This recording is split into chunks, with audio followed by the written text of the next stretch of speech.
malalaking crab. May hipon tayo dito. Tapos, ito yung ating crab na super duper laki. Yan. Marami yan. At meron pa tayong pusit. Yan. Of course, unahin natin ang lagay tayo ng konting olive oil. Konti lang. Olive oil. Para hindi mangitig yung ating meron tayong butter. So put it inside. Make it crispy. Make that sound. Para mag-milk siya. Pag nag-milk na siya, ilagay na natin ang ating pinaghalo-halong ingredients. This one, binlend ko yung aking may chili at maraming sibuyas, luya, at saka maraming bawang. So, yeah. That's it. Tunawin ng maigi. Pag natunaw na siya, saka natin ilalagay ito. Looks like egg. It's not like egg. What's that?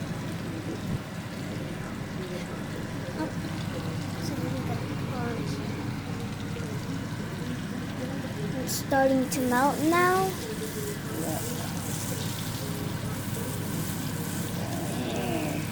Bango-bango na niya. Make sure your fire isn't Don't on put the that phone on the much. fire. Oh. Ahead. Huwag mo idikit.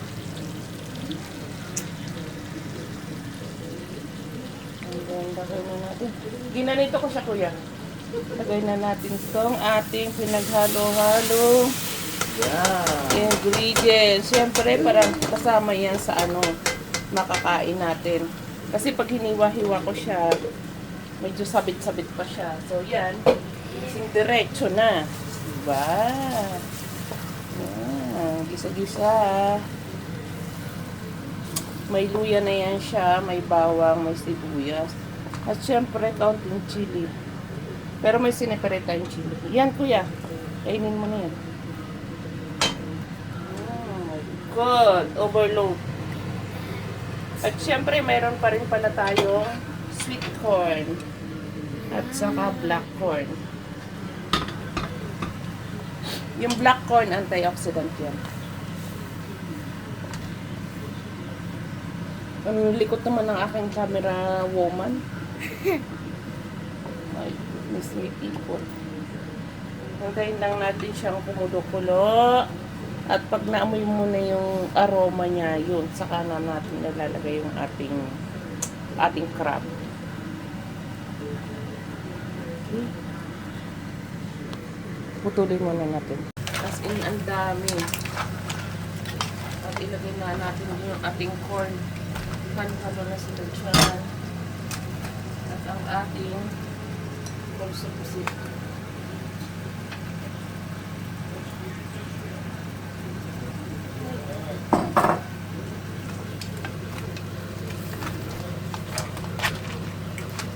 Hindi mahalo.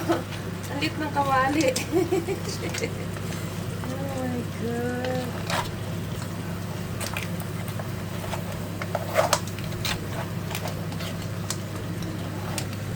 Look at that.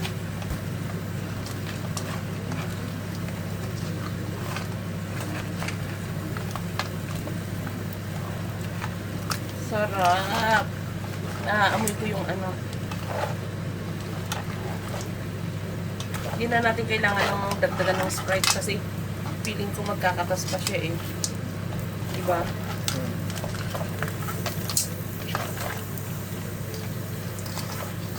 Oh my gulay.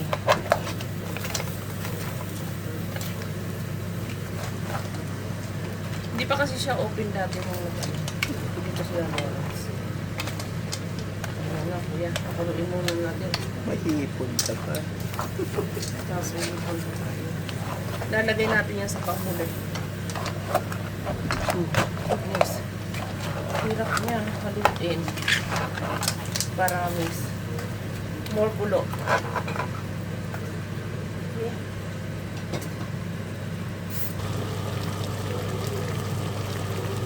Sarap. Pulo.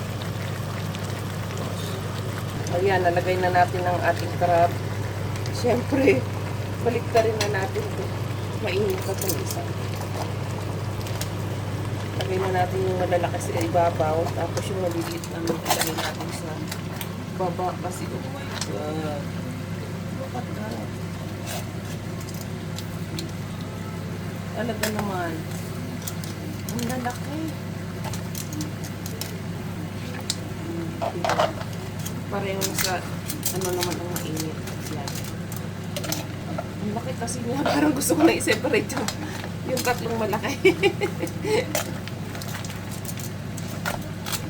Nakakatuwa. Oh my God. Sige, tagal kong hinanap si king crab. Santa pa. Ayan.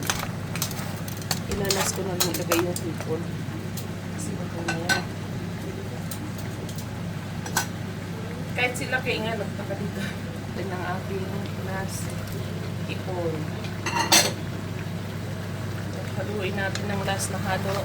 Then, tapos na yan. Ready to eat na. Konting ano lang yan. Konting init-init. Kasi mag-overcook yung ating sasawsaw lang naman natin. Done na yan, kuya. Tapos na yan.